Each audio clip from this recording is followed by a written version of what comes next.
So today we're going to go for a drive in this car. It's a 1957 Mercedes 180D. So that means it's a diesel, and it's a little slow and it's a little loud. So I have done some work on it and gotten the original starter switch to work. So because it's a diesel, it has glow plugs, and I'll show you how you start it. So you turn the key, and then you turn it to, I put a solenoid in so I can hear the glow plugs when they start, and it just clicked. So I wait a few minutes or a few seconds, and it bursts to life. So this is a 1800cc diesel, which means it's 42 horsepower. These diesels were used in Thermo King refrigerator trucks. They were used in these cars, and they sold the most with this engine, even though you could get them with a gas engine too. And they also were used in a lot of sailboats throughout the world. So they're good for longevity. They're good for fuel economy, and not so much for performance, say.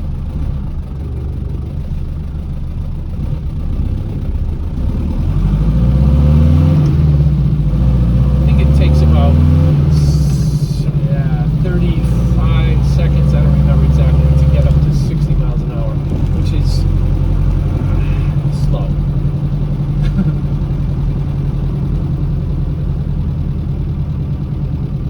So right now we're in the town I live in, York, Maine, in the U.S. And it's called Sewell's Bridge.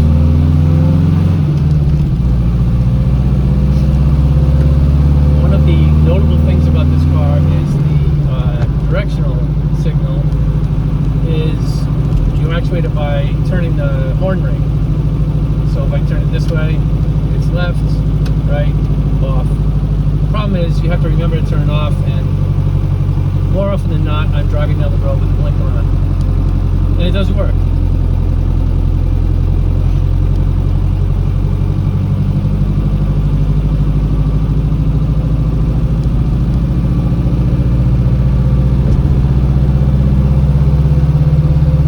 So while it's low on horsepower, it's actually relatively torquey. So one of the nice things about it is you can start out, like if you were to learn to drive a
red sands, and there's like a gazebo, and there's games and honky tonk stuff.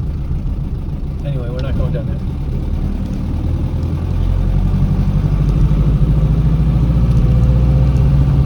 So I bought this car from a gentleman in Arizona, but he originally was from California, and I believe I'm the fourth owner. He, so I have documentation at least showing back to the, I believe the 60s, that the first, it spent its life in and around Los Angeles. I think pretty much the bulk of its life, and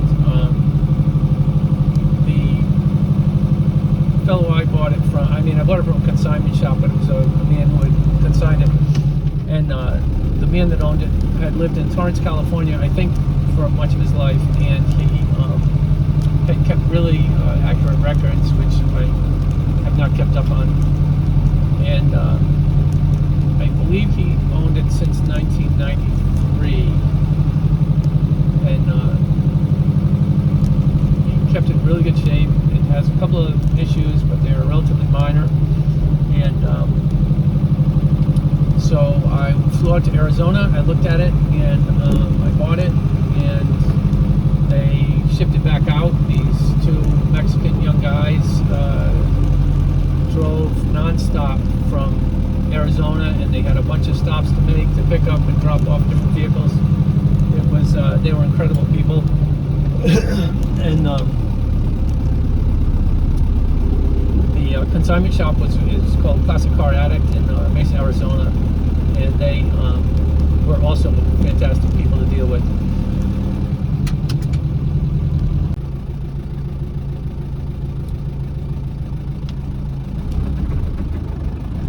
So I'm going up here to the lighthouse, which maybe I may regret,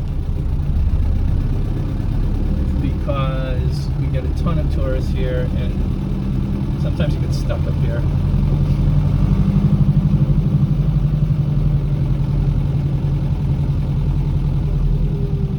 And often you can't get a view of the water anyway, because well, from the car, because it's so packed with cars.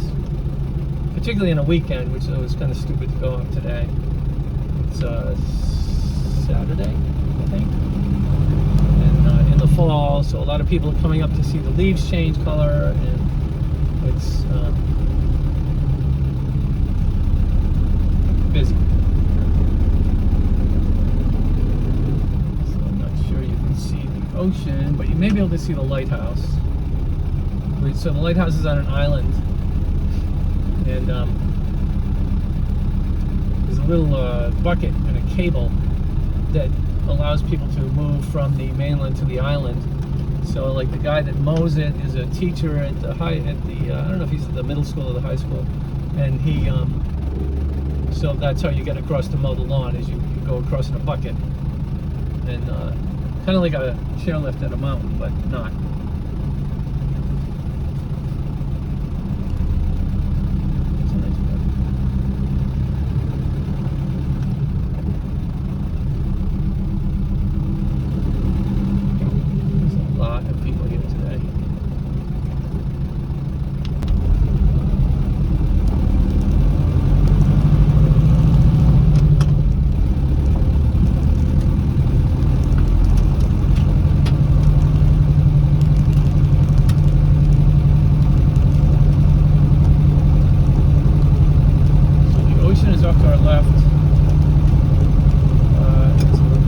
Houses between the ocean and us. I'm on the road. They're working on the road. They're going to put some sidewalks in, and it's about time.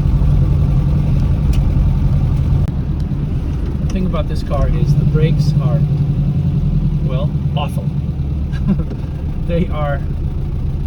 If you remember, if you're old like me, and you remember driving cars without power brakes that are drum brakes.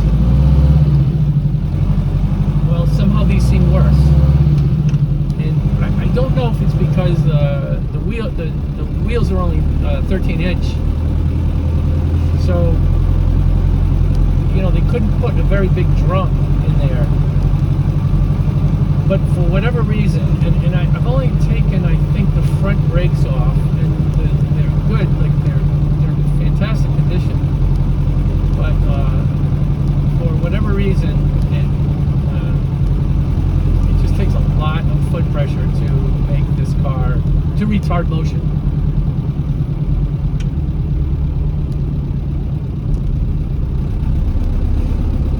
So now I'm going like 20 miles an hour in fourth gear. This is a 4th speed on the column, not a 3-speed. And I can easily go down to 20 miles an hour, and then I don't have to downshift. If I want to actually accelerate with any,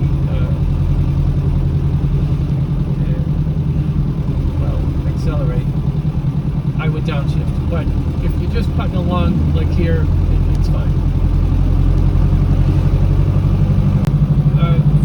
I would say virtually everything works in this car. I don't know about the cigarette lighter, but I don't care.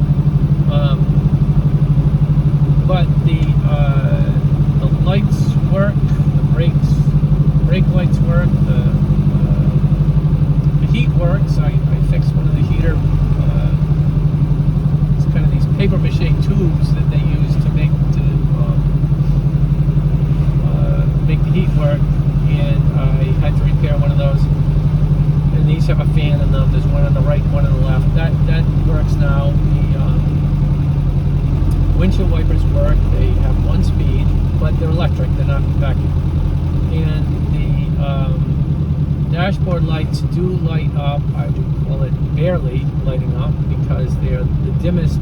And they actually have, it's a switch, and there's a low dimness and a high. You would never leave it on low because you can't see a thing. You can't see a thing on high. But they do work. The glow plugs work. The glow plug light does not work, and that's merely a 5th glow plug.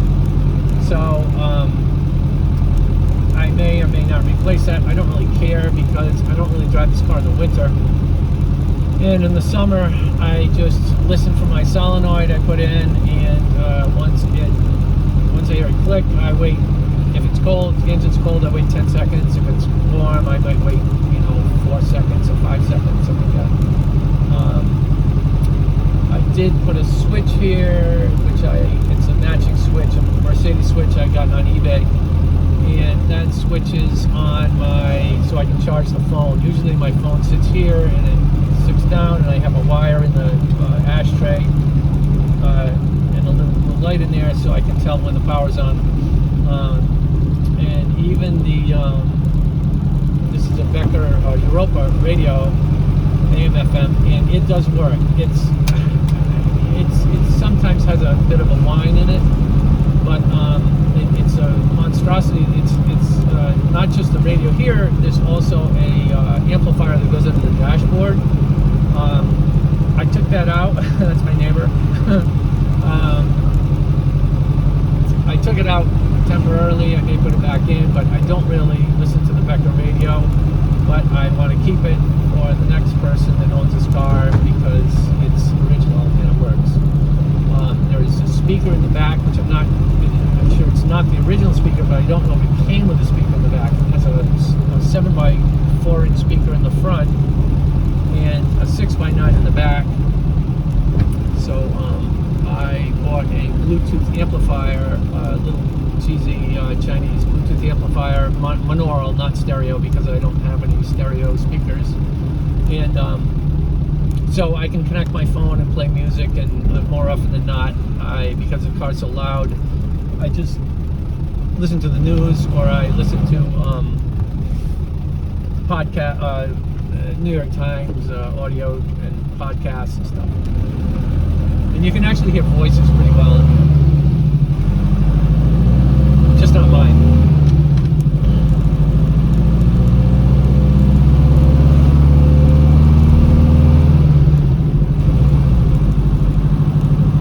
Yeah, I forgot. And the clock works. The clock is actually a wind-up clock. So the time is wrong. I doubt if you can see that right now, but it does work if I wind it up. I don't really use it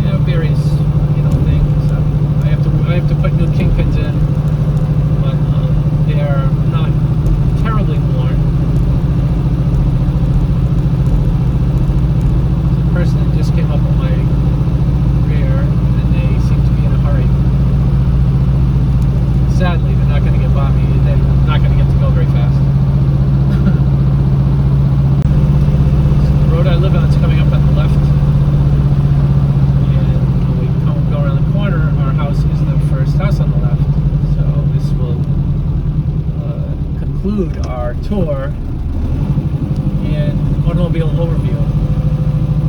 This is our yard here.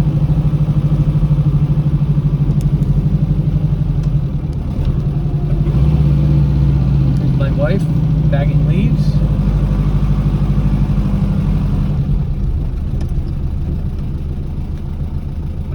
And now to turn it off, you have to kill the fuel. If you turn the key off, nothing happens. The car just keeps running. So you have to turn the fuel off like that, and then turn the key off. And that's it.